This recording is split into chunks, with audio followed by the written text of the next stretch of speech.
Yeah, actually, I think a lot of the times that that Mr.E has come here, Numbers has beaten him. But of course, like there's a lot of times when he is taking the set back. So like it's definitely not a one-sided affair. At least not as much as you'd expect it to be. Numbers is the kind of player that he will get under other players' skin like super well, and he'll just kind of mess them up. Yeah, speaking of which, look at this already with this pretty big lead, and Numbers is one of those players that you don't want to deal with him when he has a lead. Yeah, like he just when he takes the lead, which he does very easily because he has a lot of super strong hitting moves, which are like, I didn't realize that this was this strong. Why are you doing 20 damage with a Nair? And you can do 2 of them? It's like it just kind of catches you off guard, and when that happens, it's like, damn, how do I do damage control? Of course, probably one of the biggest parts of playing against Wii Fit is how to survive. Like, when you get to very high percents, you know, Wii Fit does start to have some, you know, like she starts to get real kill options, especially when she has deep breathing. But outside of that, like at the 120, 130 range, it can be really hard for her to get a kill. Like, even now, probably only a specific setup will actually let Numbers net himself a stock. Wow. So that's one of the reasons why Numbers is like one of the few people that play this character that a lot of people think is poopy garbage, is because he knows how to kind of press his advantage, especially when somebody decides not to approach. He's really good at forcing to approach, and then when they make a bad approach, they just kind of, he uses burst options like Sun Salutation, F-Tilt, Grab, to hit you out and then kind of reset the situation and just do that multiple times. And that's also how he takes a lot of his stocks. Yeah. Ooh, but the aggressive landing from Mr.E manages to turn that situation around. Oh, Numbers went for a lock there. If Mr.E had missed his tech on that platform, the back hit of forward air would have locked him, and there could have been we might have seen something cool.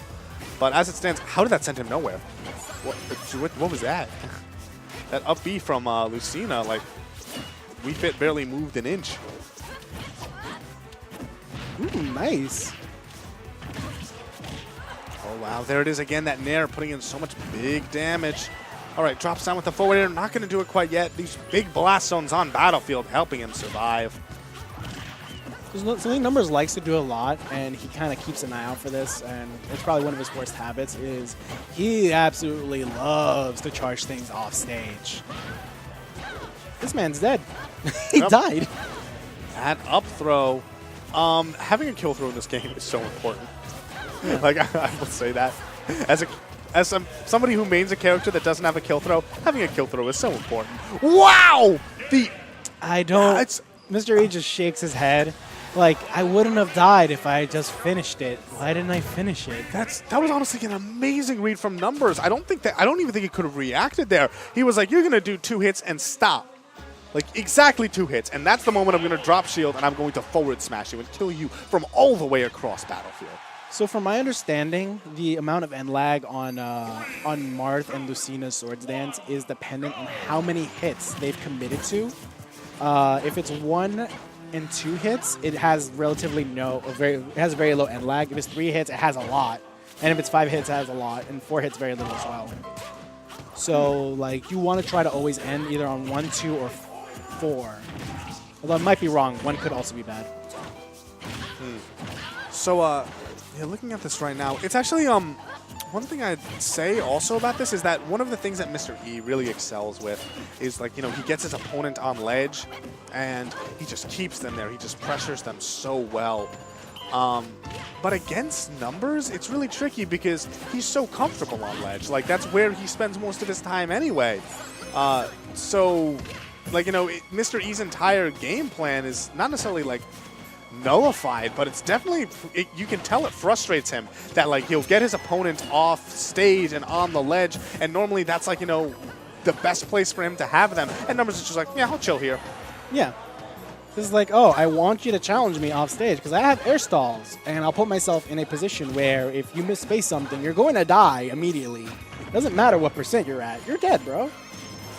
Oh, wow. Catches the landing with that uncharged Sun. The platform helping him out there. Numbers tried to platform. We tried to jump cancel that kind of thing where he landed and he canceled the charge into a spot dodge, and it just didn't happen. So he just charged in front of his opponent who grabbed him for it. Mr.E definitely taking advantage of it, so good stuff to him. Yeah, and now Mr. E has the stock lead here, and so it would be very interesting to see how numbers can possibly turn this one around. He already has taken game 1. I don't think he wants to bring this to a game 3 right now. Oh, yeah. He doesn't want Mr.E trying to figure out... That was so slick. That was so slick. That was something Numbers never used to do, and he started doing recently, and I'm like, yes. Yeah. That looks so cool. Oh, that he just does a... That's literally I'm just just turn gonna around run forward, F-tilt. turn around on a pivot, and then raise my leg like a flamingo, the majestic flamingo. That's actually a really good anti-air. Oh, yeah. It kills. It kills super well. The fact that his raised arm also has like a pretty decent vertical hitbox. Super nice. Oh. Numbers is looking for that chance to get back onto the stage. Oh, amazing weight. I feel like, honestly, Mr. E, like, he read it and he reacted to it. I feel like he could have forward smashed. Like, that was the sort of situation where he did not capitalize off as much as possible. You know, he got that spot dodge read, and at the ledge, like, a Lucina F smash probably would have killed. But instead, he's letting Numbers have a little bit more life in him, which could be dangerous. Ooh. Okay, I appreciate that attempt by Numbers. He wanted the big damage. Yeah, one thing I'd also mention about Mr. E's Lucina, and that will do it. But one thing I will mention about it is that he likes to do the Marth spacing plot. Like, for instance, there was a point there where he went for the up tilt, and like that was the sort of thing where like where the up tilt landed would, you know, if he was playing Marth, that would have been, you know, the kill up tilt. So he's sort of, even though he's playing a different character, he's still putting himself in the spacing for the Marth tippers, which I'm not sure if that's good or bad or it doesn't make a difference. But I feel like as Lucina, you should take advantage of the fact that you have that consistent hitbox all throughout your sword.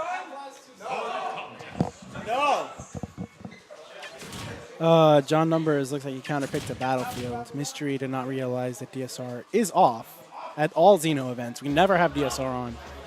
We're happy that the nation is starting to follow our example, the New York scene. Although not even New York is really united in that. But Mr.E did not look happy to find out that Battlefield was not banned. I'm pretty sure he would have strongly preferred to have gone to Dreamland over Battlefield, which was probably his ban, considering, you know, a tri-platform. Yeah. I mean, game 1, I mean, this is definitely still doable for Mr. E. I'm trying to think of why exactly this stage in particular benefits, we've seen it benefit Numbers we fit. Well, there's lots of reasons. He doesn't really have to worry about his positioning for the up B to get back to the stage. He has a lot more space to charge Sun Salutation. He can jump onto the platforms and over Mr.E a lot easier. Not to mention, Mr.E doesn't really have the ability to kill off the top of the throw here. That is true. We've seen that really come in handy. He's already said he's gotten 2 up throw kills. So definitely that will be an issue. I'm trying to think of what, like right now these two players are just spacing out these hitboxes, but I feel like Numbers isn't respecting the disjoint. Like you see him do these full hop nairs that I was mentioning before. But, you know, with Lucina's sword there, you know, she can basically just easily challenge it. Ooh, interesting. You know, I've always heard Numbers say the purpose of that soccer ball is not really to, like, you know, get a meaty hit on your opponent. You know, it does like 8% and no knockback. But the real secret behind it is that it forces the opponent to approach in a certain angle. He basically, it forces him to, oh, wow, what the heck just happened? Okay. Oh, that was amazing stuff from Mr. E covering that tech. It didn't matter if Numbers teched it. He still died. Yeesh.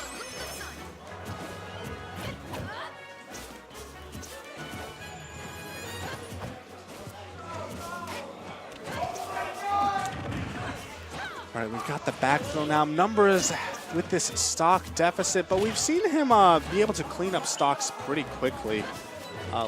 He just needs to make sure that he does it now. Beating Mr. E would definitely be good for him. We already talked about how these two, they go back and forth in games, but I believe that Mr. E has the set lead. Let's see now. Oh, the numbers bait, which is just down tilt in place because it makes your opponent feel like they should be doing something. Yeah. This is a huge reason why a lot of characters just crouch when they're waiting on the ledge. First of all, like, they don't really have to worry that much. They can shield out of any point of the crouch. But also, yeah, when you see movement from your opponent, you're like, are you going to move or what are you doing? And it's a lot harder to react to something that's already moving than it is to something that is not moving and is about to move. Interesting. All right. There's the Sun Salutation, but the big blast on Battlefield, keeping Mr. E alive. Amazing recovery. He fast falls and makes it back. That's it. He's dead. I don't think so. He's not dead. Oh, you're right. I'm wrong. I am a liar. I'm sorry, guys. Oh, that was an amazing crouch. Actually, ooh, he caught that. He caught a sun. All right. And I mean, one of the nice things about Wii Fit in this sort of situation is the fact that, like, extra credit doesn't mean it quite as much. Actually, really interesting there. Mr. E opting to stall on the platform. He's definitely aware of the timer. But it doesn't matter when numbers takes the lead. Yeah, exactly. Like, that's waiting on the platform it's like when you're that close, I wouldn't want to do it. Because, you know, you'd never know. You know, because it could come down to last second, and there's no guarantee at that point that you're going to be the one with the advantage then. Yeah, and it really depends on who you're fighting. You're fighting a character like Refit Trainer, who actually has the ability to heal herself and will take advantage of that. You might not want to do it. Oh, God, he just did it. He did the numbers, which is just throw Sun Salutations in It was place. like, the Sun Salutation is not charged. I'm just going to chuck it at you and see if you just kind of fall into it. What?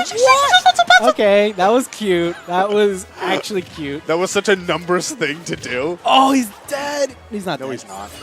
He's dead. Amazing. Numbers closing it out, taking it 2-1 over Mr. E. Cannot believe this. Numbers, you're trash. Can we wait? No, I want to watch the run through. No, this is cool it's or whatever. Too late. It's over. No. We need to watch that one through one more time. Come on. I love how Numbers intentionally wanted to hit him in the face with the Sun Salutation there, and he's just like, I'm just going to shoot it the wrong way by mistake. Because I'm bad at this game, apparently. Yo, but Mr. E playing a really good game. He kept Numbers out super well. Unfortunately, it just kind of didn't work out in his favor at the end. Yeah, I think that the